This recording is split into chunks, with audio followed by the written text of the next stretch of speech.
Welcome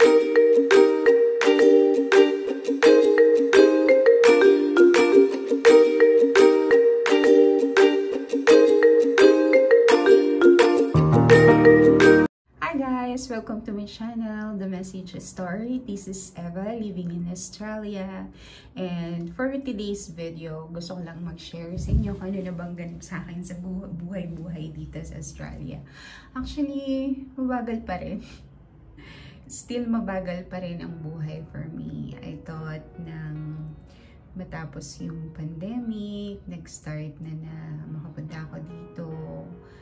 I thought na makakapag-aral ako and you know, lahat ng plan na mabuntis and something like that, na magka-baby, but it didn't happen yet. Kumbaga, hindi pa binibigay ni Lord lahat ng mga plan na gusto ko, plan na gusto namin ng asawa ko, but I'm still praying for that. Bakit ko nasabi na ganun? Kasi when I got here, so na-accident yung asawa ko, and then yun, parang stay lang siya sa bahay kasi injured nga, so kailangan ng matinding pagpapagaling kasi parang naapektuhan yung likod niya, yung legs niya, kumbaga talagang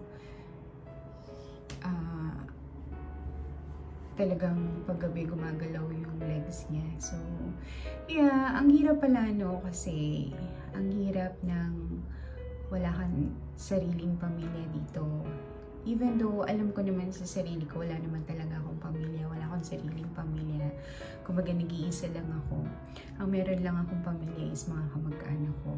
Pero yung sabihin mo sariling nanay, tatay, kapatid, wala. So it's too hard na gusto mong umiyak, gusto mong magsabi ng sama ng loob mo, but you have to be strong for that.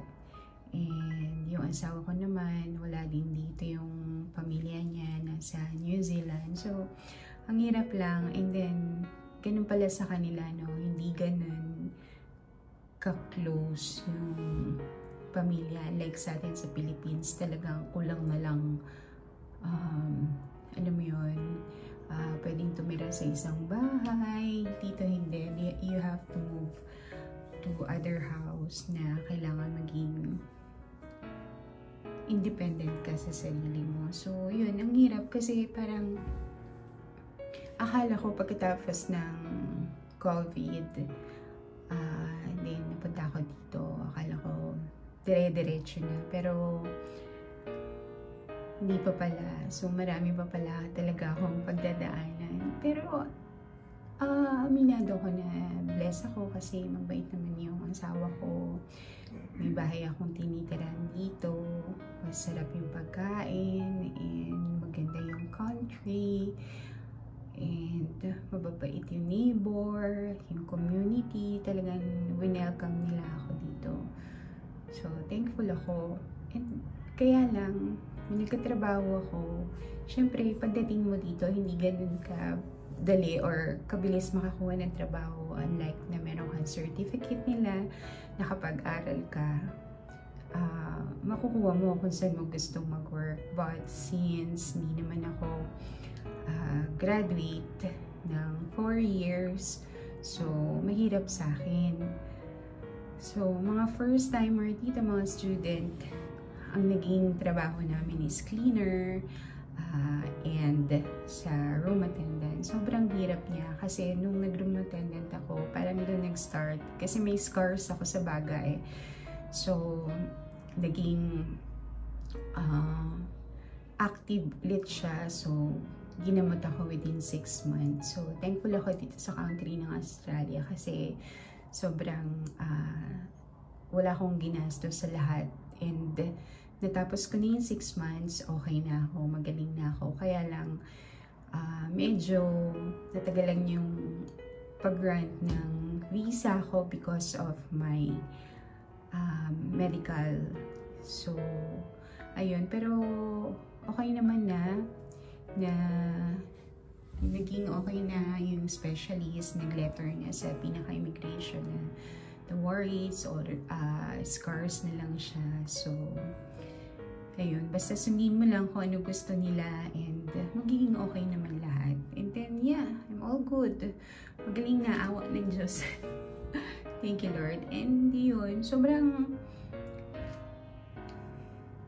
kaya pala WA, kasi wait a while. Sobrang, alam nyo yun, dito, parang ang tagal ng, napansin ko lang, ang tagal ng kailangan mo mag-antay, tagal ng buhay, parang gano'n, hindi kagaya sa Pilipinas sa atin, or siguro kasi gamay na natin sa Pilipinas, unlike dito sa Australia, parang you need to wait sa lahat ng bagay, hindi agad-agad, alam mo yun, sa visa mo, you need to wait, naka 2 years na ako, still on processing pa rin, and sa lahat ng mga medical mo, you have to wait like 3 months, 4 months, 5 months. So, ayun, nakakatuwa lang.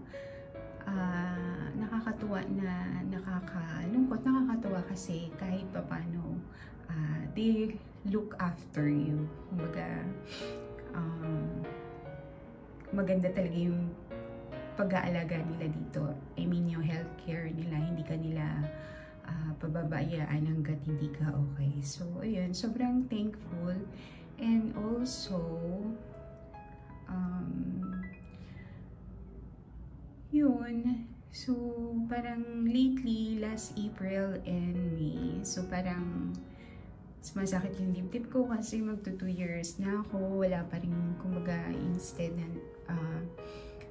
gusto kong mag-aral, hindi ako makapag-aral kasi nga, ang mahal and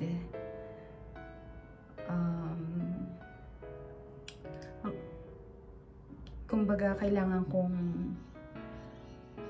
antayin na mag-rent yung permanent ko para wala akong mabayaran. Pero sa pag-aantay, parang ang tagal.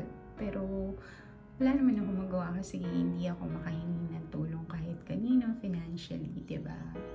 So, just need to wait. So, yeah. Ang hirap. Sobrang, alam yun, yung nakaraan. So, parang gusto ko na umiyak kasi si husband din, kailangan ng pampa-check out, pampa-surgery niya for his back. Sobrang mahal. So,